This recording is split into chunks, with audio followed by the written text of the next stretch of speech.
While having breakfast a couple of years ago, this is the story that greeted me in the Wall Street Journal. U.S. economy loses steam. But the very next story, second story, was this one. Apple's profit surges sixfold. What is going on here? And I can imagine CEOs eating breakfast all around the country, seeing the same headline going, what is going on here? You know, our company is tanking, Apple's profit surges sixfold. What is going on? So the Wall Street Journal, of course, has to interview Steve Jobs and, you know, see what's going on. They said, Mr. Jobs, how do you intend to maintain this blistering pace? You know, and he said it in 5 words. He said this: we intend to keep innovating. Here's the secret. If you want to innovate, you've got to design. A designer is anyone who devises ways to change existing situations to preferred ones. The CEO should think of himself or herself as the designer-in-chief. I mean, aren't you designing the future of your company under this definition? So how does this work? What's the process of change? Because a design is all about change. It's about going from an existing situation to a preferred situation. So what is that like? What happens there? Well, I look at it like this. There's sort of 2 states. There's reality. Reality is what is. And you know, if you want to get the upper hand in any conversation in business, you talk about what is, right? And everyone will, you know, throw in a few facts, a few figures that no one's heard before, and people's heads whip around, and you've got the attention of everyone. If you want to lose the attention of everyone, you talk about vision. What could be. What could be doesn't have a lot of currency in traditional business. However, what could be is where innovation is. So if you want to transform your company, you've got to live also in the world of what could be, not just the world of what is. The problem is, business school extends the idea that the answer to any of today's problems lie in the past, and they do this with case studies. However, those stories were particular to a time and a different company that may not apply to the situation today, and that's what design tries to correct. It tries to find a different way around that problem. In a time of rapid change, it's no longer sufficient. So I'm not against case studies and stories, I just think we have to go beyond that.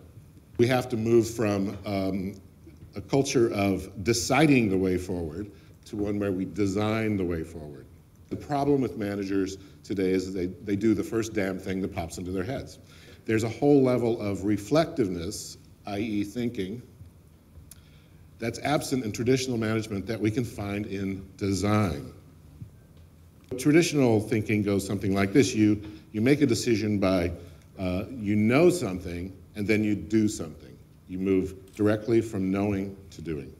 Designers don't accept that. So they say, no, we want to insert a step in the middle called making. So now it's know, make, do. And making is about imagining and prototyping ideas that weren't on the table before. Yes, it takes a little more time, but not that much. It's just refusing to accept the status quo and just by nature just saying, no, I'm not going to accept that. It may be right, but I don't accept it. I'm going to look around and see if there are any other things we can do.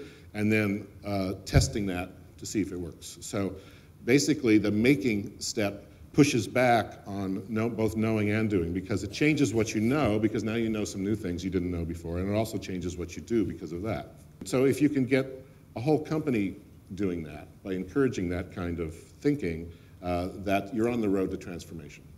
If you apply it at the lower levels of this ladder, external conversations, design, communications, advertising, it works really well, and we've known that for a long time. If you move it up the ladder to products and services, we're very familiar with using design for that too, right? But you can move it up and you can start saying, well, let's use design for customer experiences.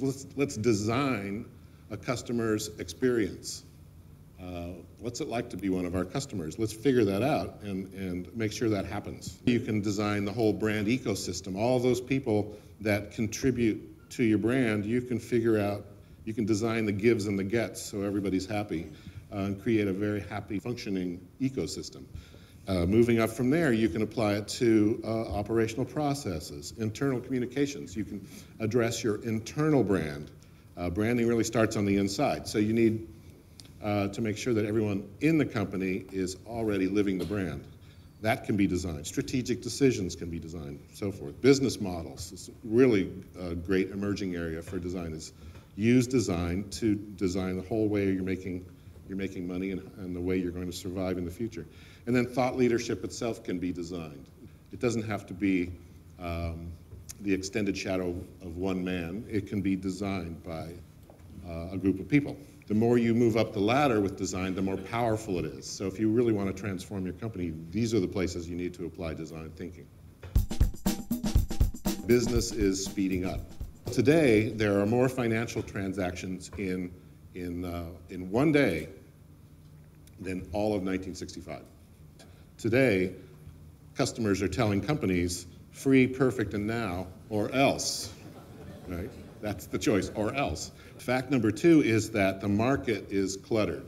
People don't necessarily want choice, and so companies who can take away that choice and make it really obvious what to buy are doing customers a favor. They want it, but it's very difficult. So the real competition today doesn't come just from other companies, it comes from clutter. It's the clutter of all the stuff out there. Market clutter comes in 5 forms. Product clutter, too many products on the shelf.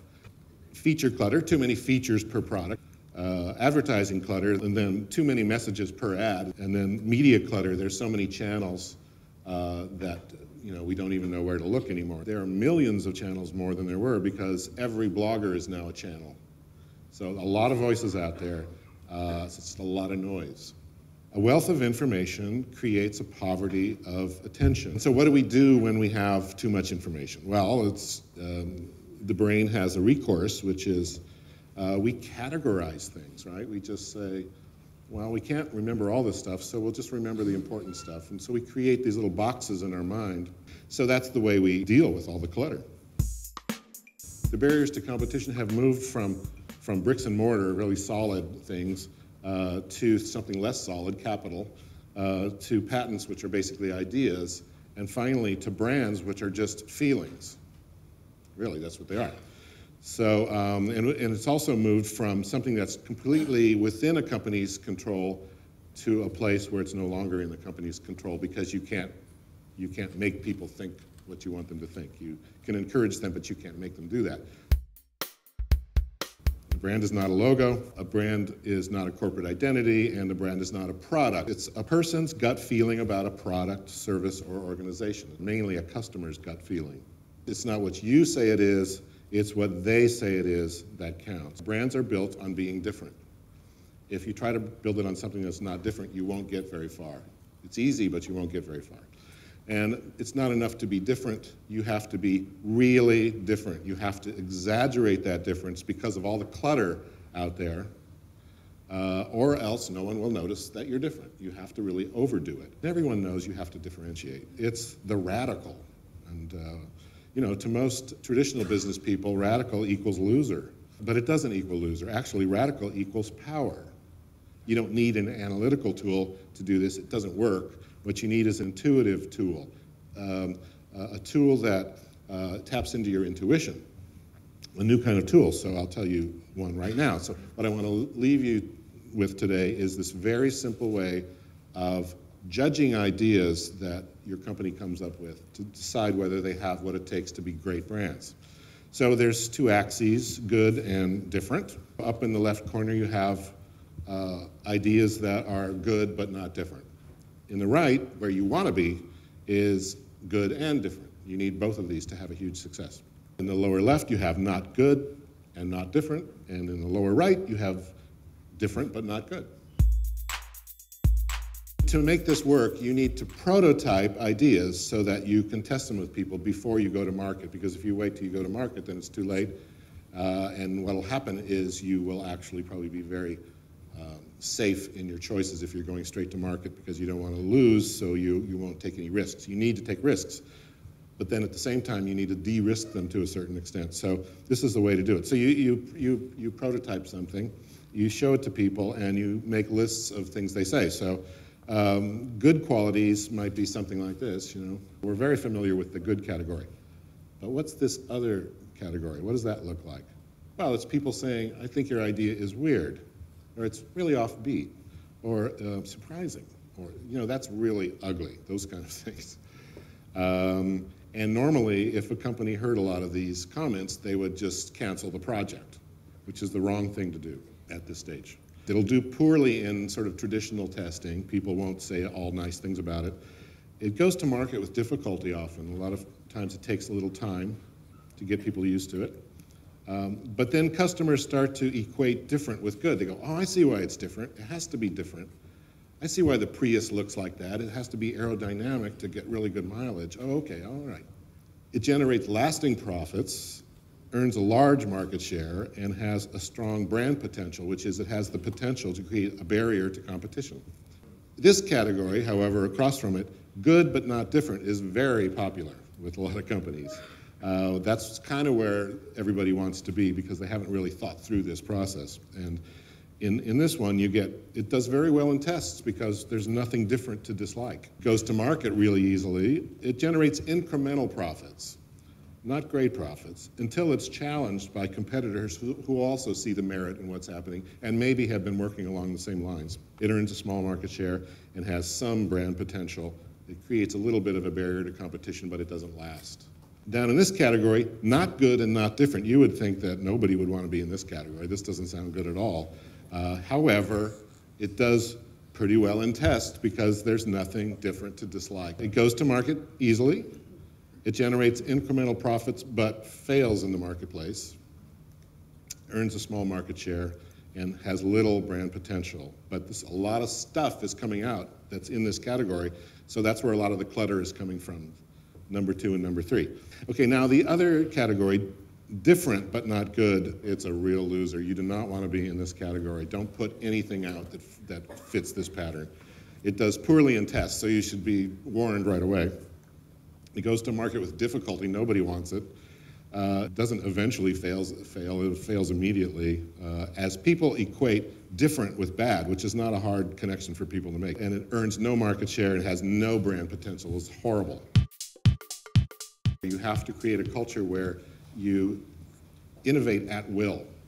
So the culture has to change because the traditional culture isn't like that. Choose something that seems like it can't be done and then decide you're going to do it. And you'll create a lot of energy and you'll attract a lot of people to your cause, a lot of fellow travelers.